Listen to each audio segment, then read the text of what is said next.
Today we have a bit of a different format of what we normally do.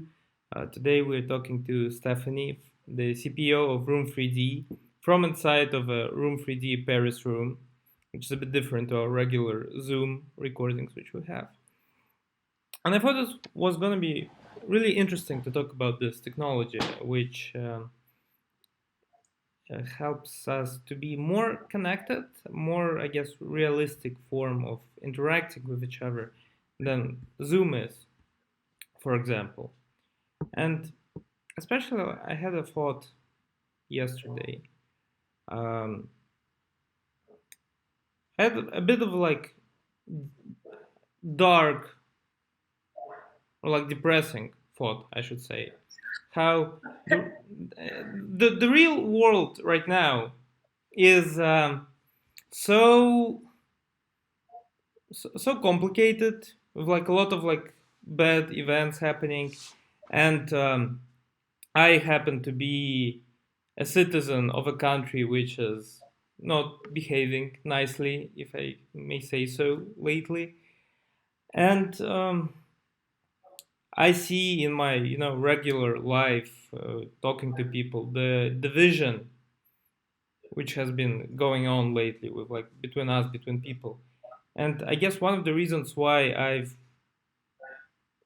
moved towards the tech sphere of like being interested in it so much and in business is really because none of it seems to matter, and we're really bridging the world, the technologies, the Web3, the Metaverse is like building a community without borders, I want to say. So, but I've jumped ahead a bit of, so introduce yourself better than I did, and yeah, I'm happy to hear what you have to think about it, to say.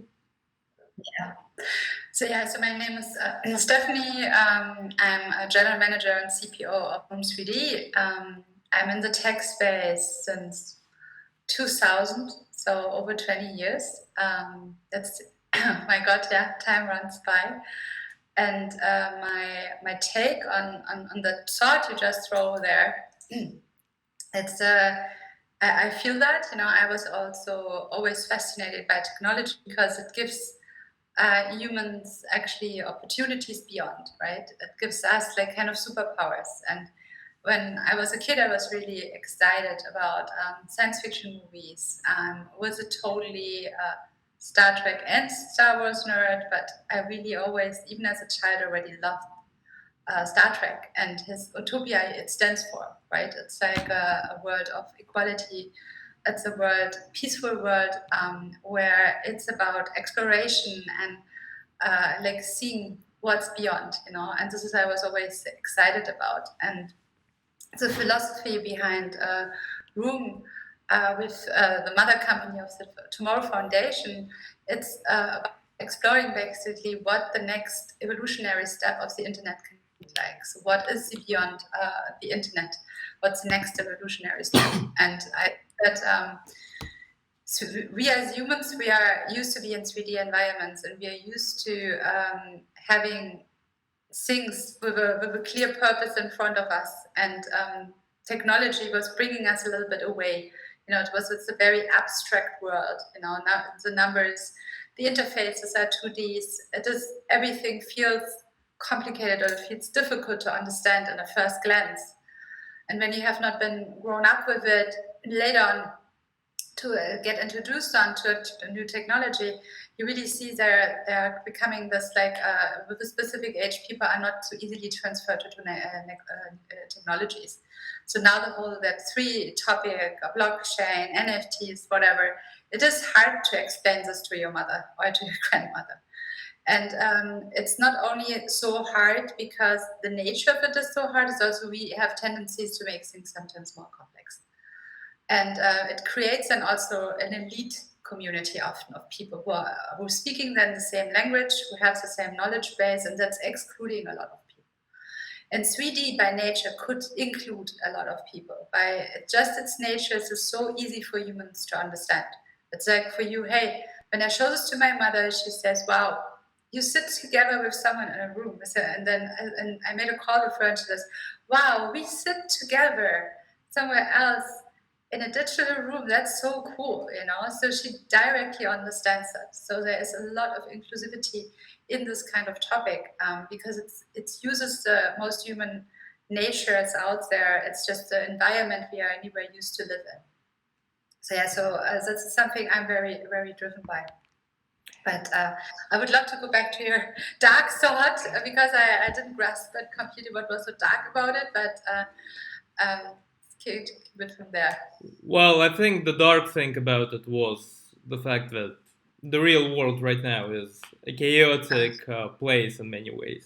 But I was really surprised because I also thought about it. Like, I'm not big into Star Trek, but I know enough of what the creator of Star Trek wanted it to do to show this, uh, I guess, like futuristic world of like prosperity where, as far as I understood, that civilization kind of moved beyond, all the Maslow pyramid of needs was filled, that the people were in this age of exploration and again and democracy, and there were no, like, all the basic needs were met as far as I understood.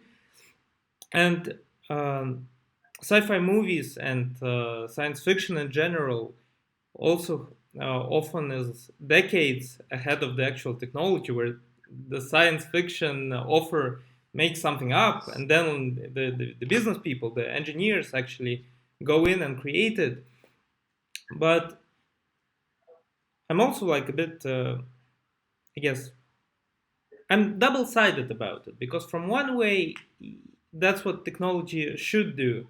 But with the internet, for example, we have seen so many times when people just misuse it. And I don't mean like in a harmful way they misuse it, but they just, it gives you like infinite knowledge, and then you kind of just, some people use it to gain like loads of profits through internet. Other people scam people. Other people just uh, become more stupid. Like, oh, I shouldn't be saying become more stupid, but in fact, they stop thinking for themselves, and like they use internet as a substitute for their own critical thinking and like acquisition of knowledge and improvement. Because why would you when you have Google and Wikipedia, and now when you have AI, basically, which something I've spoken on the previous podcast, how AI can just replace the need to do anything yourself for a lot of people, not for everyone. And that's like one of the fears I have. I'm a bit double-sided about the, the technology and the age we're in at the moment. Yeah, I mean, everything has two sides, right? It's a dialectic nature of of living, right? So with every good comes something bad, etc. So I think what we can see is what people are touched by, right? And what motivates people, and a purpose and values and things that people matter, and they do something. It's like bringing an impact to people's life. We see this also through the movies. This is where people really get touched by. This is what they really get inspired, and the eyes are glowing, and people really are, because of that motivation, they are capable to do things beyond. And I think this every company has to focus on that, and really find that purpose and find that inspiration and motivation to people to bring the status quo to a better place. And I think this is like how we actually run also the company, and we really looking forward to that everybody can participate in this new frontier and bring in their ideas, and can really build something. Of course, every technology on this planet was used for good and for evil, so but that's the human issue. It's not the technology issue. It's a society issue. It's a human nature issue. But it's not what's the fault of technology. I mean, we have to see that, of course, AI is a big topic. I think I don't want to mix up now everything. But what I can see is we can foster and using technology for the good when we have really crafted in human nature and how it's behaving. And I think from the beginning, so when we did a social network in 2006 to 2008, we built a mobile location-based social network. This was my first company. And we saw already, wow, this was people could meet each other on this platform and they could exchange messages and stuff. And we saw instantly, woo, there are, for every kind of person can use this to amplify what he wants to do. And then we had to establish rules and we had to establish boundaries and really control the system in a way that it's not harmfully used. And this is like the kind of what social networks always have to deal with, right? And it's always just like, hey, some people will use it for something really great, and some people will like test the boundaries and will do things that are not so great. But we have to keep in mind that's usually a smaller percentage. It's like when you check numbers, you can see usually, hey, creators of content are usually the minority. Only a few people are creating, a lot of people are consuming. So most of the audiences are consumers. I mean, the amount of content creators has increased, but it's still tremendously much smaller. So there are also this kind of like aspects you can see when you look into data and see into human behavior, right? But yeah, I'm hopeful. I hope that we learn more people to learn. And I think that's a really important part because I don't think that technology by itself is the key to knowledge. It's like how people are capable to learn. That's the first step. And then you can use technology to foster that. And there were tons of studies about this. It's the knowledge gap hypothesis. So it's basically it was done in the 80s with about TV. So they were asking themselves, is children with access to TV, can they learn quicker? And they were figuring out, no, it's not the accessibility to technology or to TV in this time. It was like how that their parents taught them how to learn, that they were capable to learn by themselves. When you don't have that ability, then you most quickly go into the entertainment. You only go and let the time pass by. But you need to learn, and that's one of the first steps. You have to learn that sometimes the benefit comes when you pull through something maybe is not so comfortable. And there is a very interesting German study from a psychologist about HDSD, and he says basically it's not even, after his research, it's not even an illness, it's basically a lot of children have not learned basically to have this impulse, so to go down with the impulses, to delay them, and then getting actually the benefit later on, and that you learn usually in your families. But when your parents only are spending time with you and giving you the time they spend with you only good stuff, so only entertaining, only the good time, and never you have project together where you work on something, you delay actually the benefits and go through it and say, wow, okay, now you achieved something, we achieved something together. When this is not happening, you really create a society problem, and that's more a root cause. Yeah, but like as you were saying this, there was also like, okay, I agree with you that it's also the technology itself doesn't have like morality. It's like it's a tool. It's like whatever we make out of it. But then I suddenly thought about that some use of technology has has psychological effects and like behavioral ones.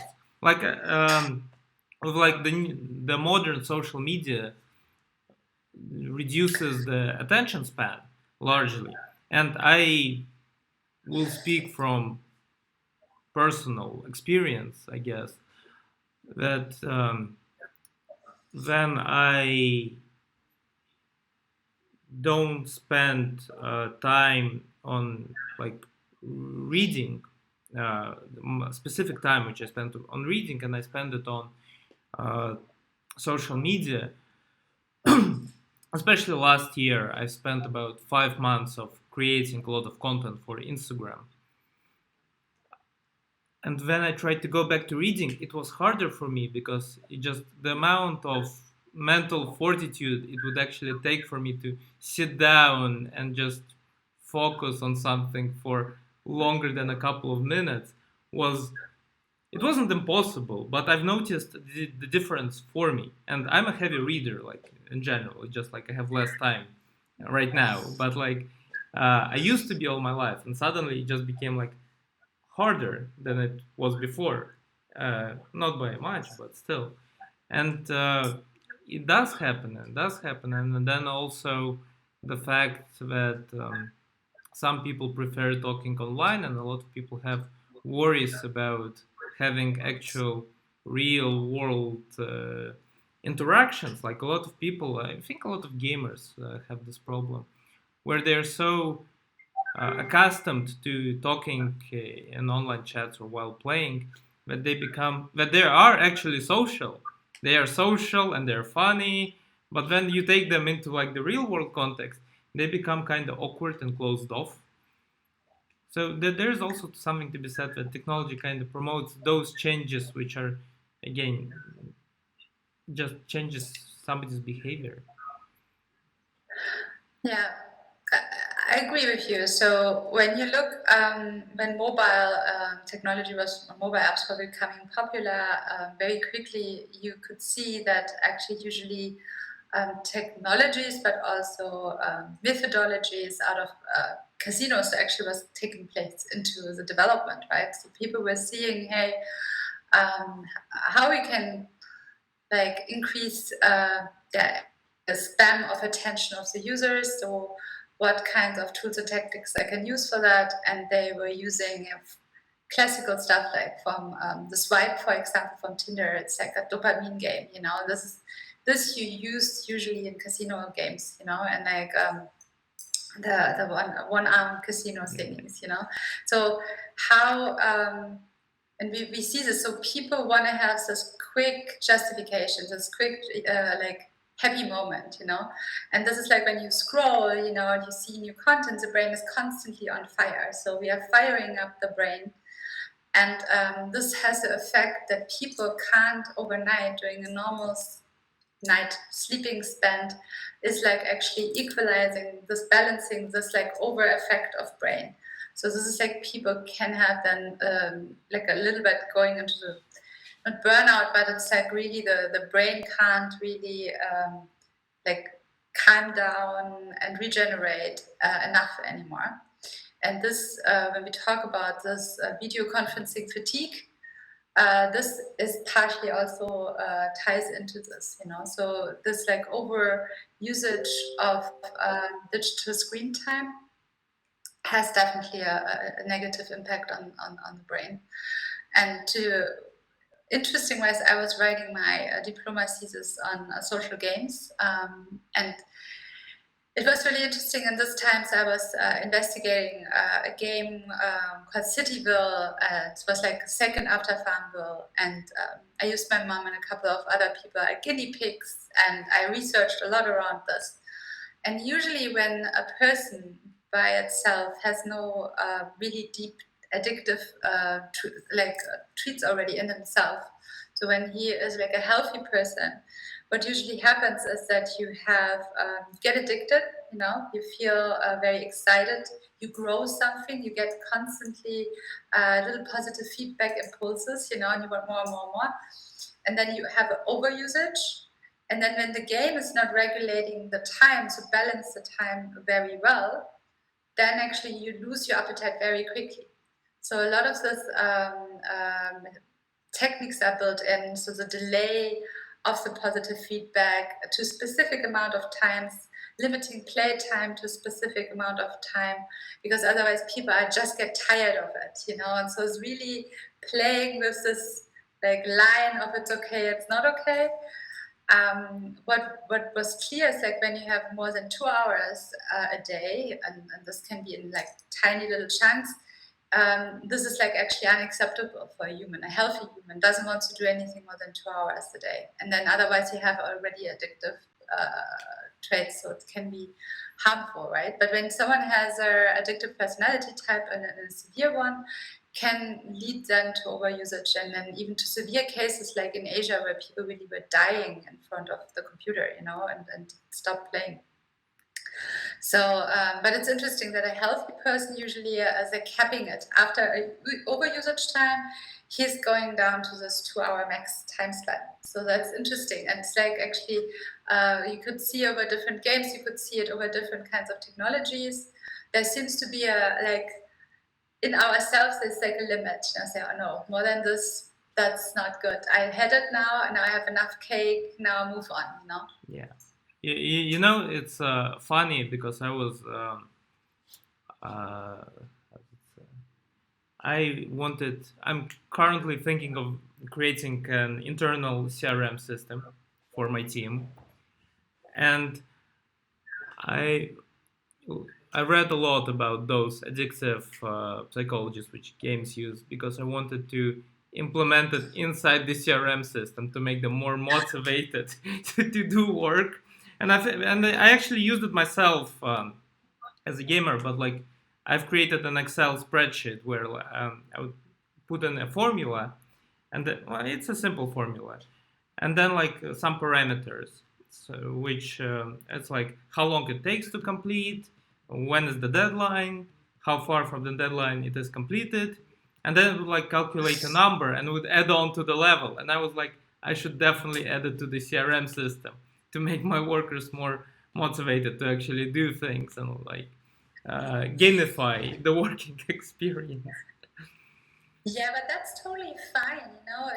I mean, this is what you do when you manage yourself and you know yourself very well. So I think it's totally fine to give this positive feedback loops to yourself.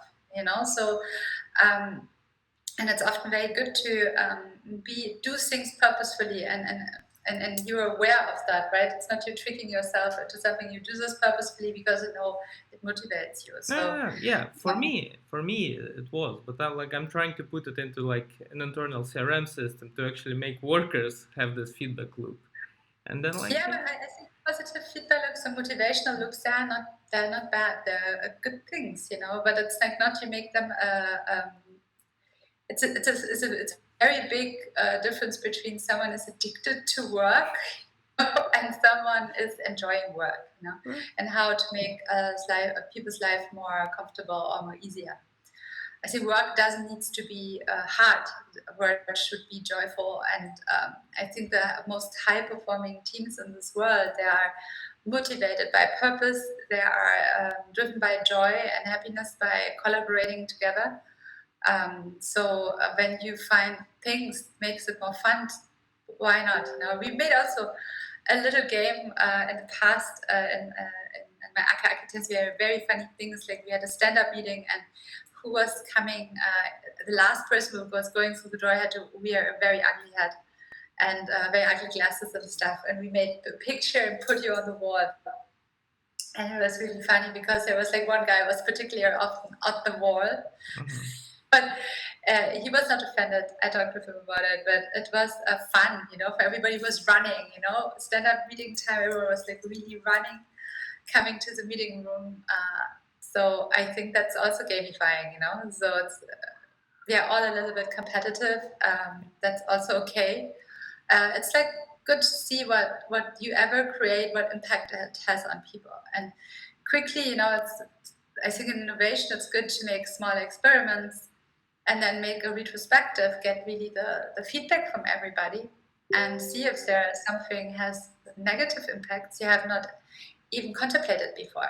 A lot of innovation happened by accident, or happened just by playing around, and trying out something new.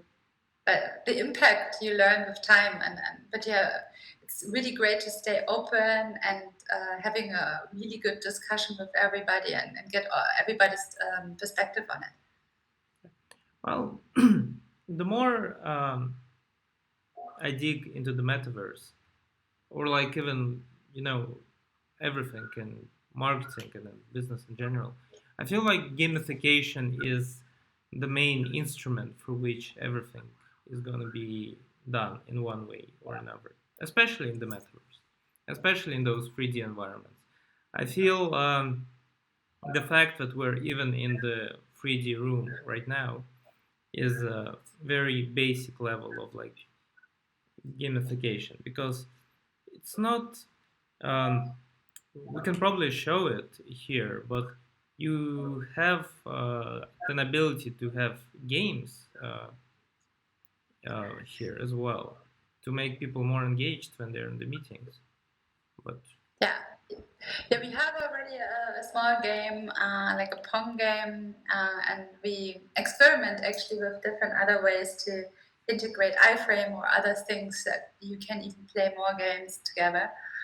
Um, but yeah, going back to human nature, so there's a really nice book from Hunzinger called Homo Ludens, Ludens, something like that. I have to look at it. It's like basically describe that humanity always was driven by the wish to play, to play. This is like a part of our human community and culture. And people always want to also complete, want to complete, we want to play. And this like most basic gamifying tools are coming from there, So we want to have the 5 stars, we want to have complete survey when we see how far we have progressed. And we have already done over the half, we have so much buy-in that we also want to finish it, or the whole discipline of nudging, goes also into this, hey, how the human psychology work, and has been used since the beginning of time, so even the first games to play, you see how the satisfaction sometimes even in chess, that you have all these beautiful figures, and you really, I don't know if you like to play chess, but it's just even to have these figures in your hand to play with them, and even you don't know what they do, it's like close already only nice to move them around, and then the satisfaction when you just gather one piece from the other player, it's like an instant satisfaction. yeah, And this game is like, it's the reason people can play it forever. It's like, it's just really, really a wonder, whoever invented this in the past.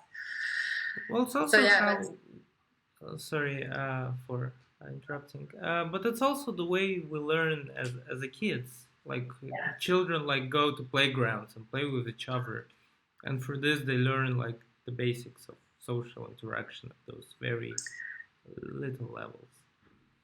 yeah, and I think that is a very important thing about this is forgiveness, right? So I think when kids play, that's the wonder of it. They play around and something goes wrong. One can get angry quick, but then quickly they also get it. Yeah.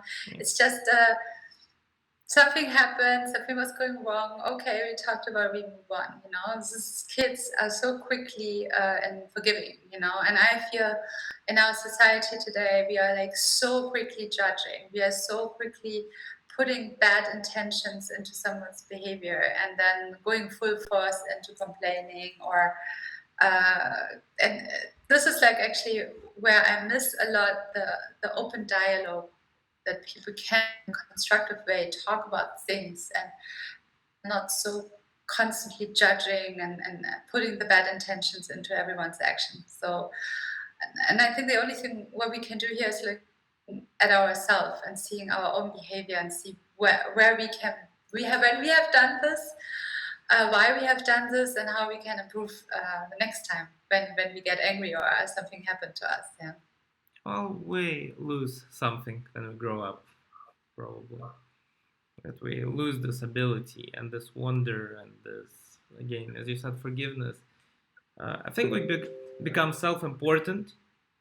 There was this phrase from Carlos Castaneda, like self-importance is our worst enemy.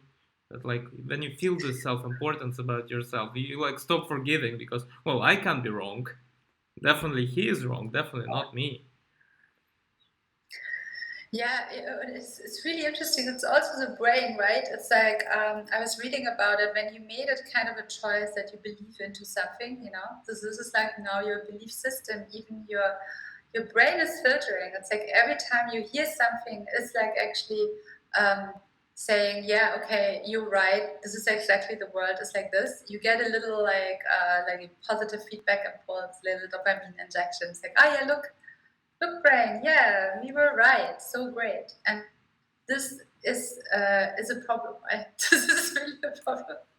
And to stay open and really listen is just a very difficult thing. It's like we have to sometimes also go against the nature. We have to really say, hey, okay, lean back, relax, go down with the emotions, see what's happening.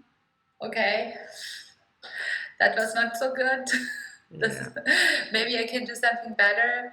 And then this is also, I feel in our culture not so implemented. That's like, hey, okay, it's okay, I did a mistake. I acknowledge it. I want to improve. Hey guys, ask for help. Or I could do better. Um, no one taught us this in school so much, you know. Well, I This think is some people sad. find it weird when you go like, oh, like, what do you think about my actions? How can I do something better next time? And then they look at you like, are you okay? Yeah, when it shifts, actually, when you do this, I really believe this shifts completely the mindset of the room, and it creates a really wonderful atmosphere of openness and trust. And I mean, Google made that research about this high-performing teams, and they saw that psychological safety is actually the highest success factor of high-performing teams, and that means anytime you can talk what's on your mind and what's bothering you, and you are feeling in a trusted environment that you can share that. So when this thing could drive innovation in a better way, it's interesting, right? It's like grounded in trust and in openness and communication. Oh yeah, definitely. And we focused so much on like the negative, like the problems, but like I also want to bring some good parts about it, especially with like video conferencing and the communication, how it's changed, and how again being in different countries, and we're still able to meet up in those semi 3D virtual environment and have those discussions. And uh, again, I know some other of your rooms have more features, like you could hear the birds sing there. Yeah. Yeah, we have a room where you can open the window and you hear the outside noise of New York and some birds. And we are working actually on some pretty cool stuff with also having more 3D objects in the room you can interact with, and they also can act as mini apps. And I think what is a great thing is like 3D gives you this all the possibilities games have, and bring this actually into the work context, and bring this also, yeah, give people this feeling of togetherness, being together, having an impact into the room, And so recently, I love so much the reflection, or we work now more also with natural light. A couple of weeks we will have an update where we have much more natural shadows and lights, and even better cutout. And so all this is about creating really a trusted environment, creating emotions, and each room and each colors even is having an impact, right? So it's like when you sit in your office and what colors you were choosing for your office room, this is really has an impact on you. The shapes are surrounding you has an impact. You see like the geometry, the golden cut, one of the rules of design, you can find it everywhere. Everything but we as a human are thinking it's beautiful. It's very connected to the golden cut and the proportions and symmetries.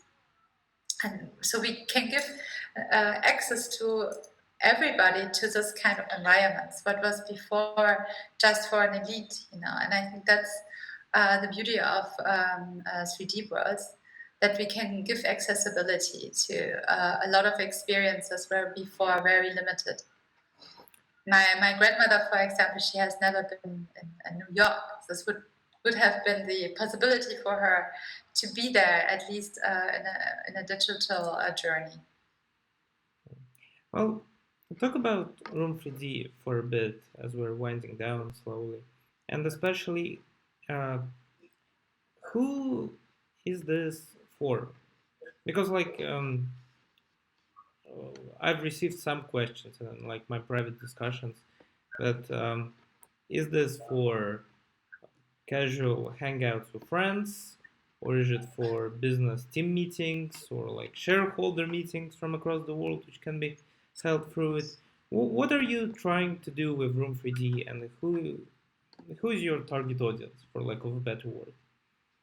Yeah, so actually, you summed up already a couple. Yeah, so what we see, we're building actually for a couple of technology companies in the moment their board meeting rooms. So that's like a request we get from the users, right? So we see that people want to have a branded environment, say, using Room for showing things to customers.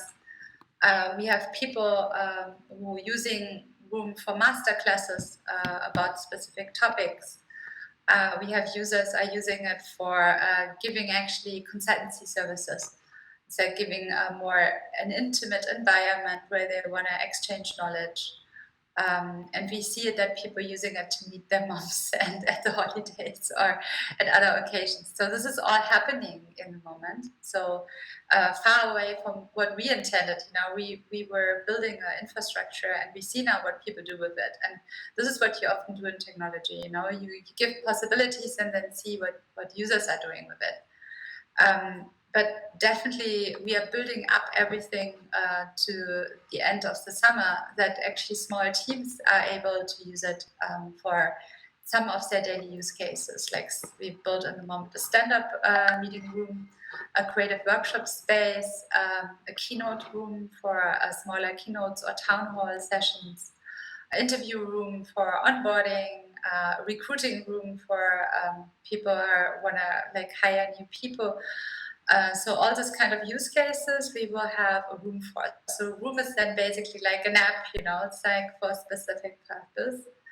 And we have, of course, a casual of rooms where fun rooms, you know, where you say, hey, today we want to do our meeting in Paris, tomorrow we want to do it in New York.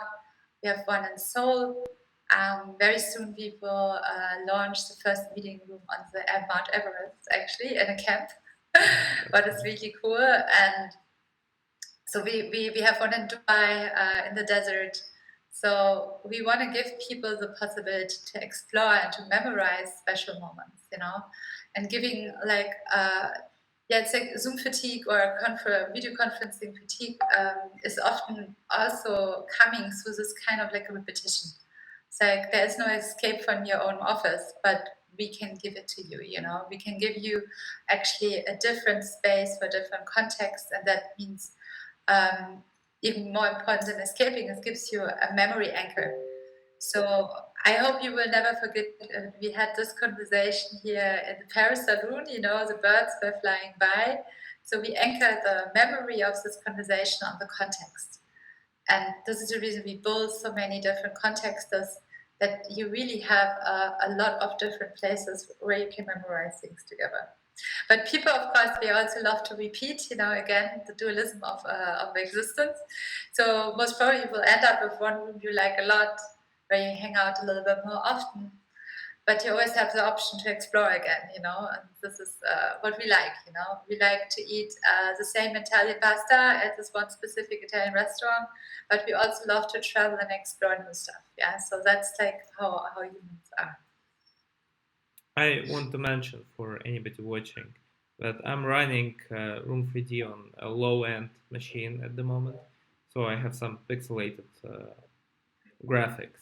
But from what I know, on like higher-end PCs and for even low ends, but like something you're fixing and updating right now, is that the graphics will go up and the table will actually have reflections, which my table at the moment doesn't, unfortunately. Um, Yeah, so but it's a good question that you asked. So we run actually on devices very properly, I'd say, from the last 4 years. That's what we support very well with all the graphical features, the reflections, and all the other things. But yeah, of course, we depend on internet connection. But that's obvious, right? We are streaming video, we are streaming a whole room. But we run very well also on phones. So that's we have very surprisingly very good phone results. It's really nice. and it is progressing. So I think by end of the summer we will also will support a little bit older devices and will increase speed and also the GPU and CPU. That also the battery management will be good for people with their phones on the street. Well, thank you, Stephanie. We're running at the end of the time right now. Where can people find you? And again, Room 3D or anything else you want to plug in and talk about? Be happy to share right now. Yeah, so you can find me on LinkedIn. Maybe you can share my profile and the podcast. I'm really happy for everybody reaching out to me there, and I am responding very quickly. We are hiring in the moment also for multiple positions. We are looking JavaScript and TypeScript developers. We are looking for people in automatized QA and DevOps. And yeah, reach out to me. I always love to have a conversation. We are not looking for outsourcing capacity at the moment. We are insourcing just a lot of emails around that. But I always love to meet new people and be in touch. And you find me neither in Spain, in Germany, or in Dubai. So yeah, reach out with me when you're in town, and happy to meet one or another person who was hearing this today. And thank you, Ivan, so much for inviting me. It was a pleasure, like always, and see you on the next big Metaverse event. Sure, sure. Hopefully, we'll get ready to planning it soon once we're ready. But thank you for coming. Again, as always, it's a pleasure talking to you, and I appreciate a lot of the support, and I appreciate giving us the room today to speak instead of Zoom. So thank you very much, and thank you everybody who watched and listened. Thank you.